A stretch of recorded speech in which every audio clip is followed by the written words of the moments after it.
Séance tendue hier pour l'adoption du plan progressif de sortie du confinement du Conseil exécutif.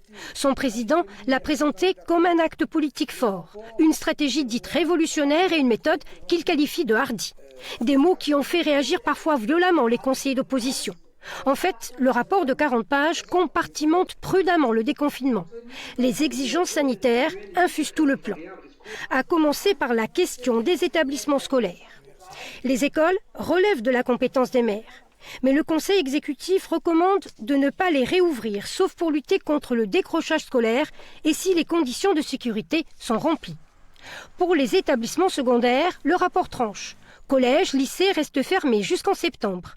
La majorité territoriale veut en profiter pour consulter et préparer la rentrée.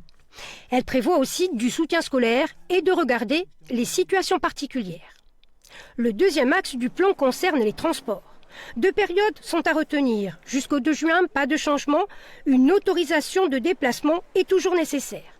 Après le 2 juin, mais seulement si la situation épidémique le permet, une ouverture progressive des lignes est envisagée. Cela signifie plus de passagers, des flux ouverts aux Corses de la diaspora et aux touristes, mais sous condition. L'exécutif en fait veut créer un certificat sanitaire.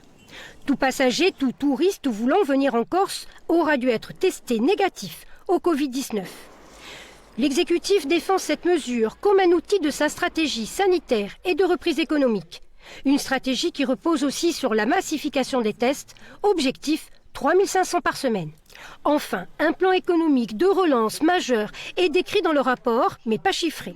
Les élus ont de toutes les façons prévu de se revoir le 29 mai.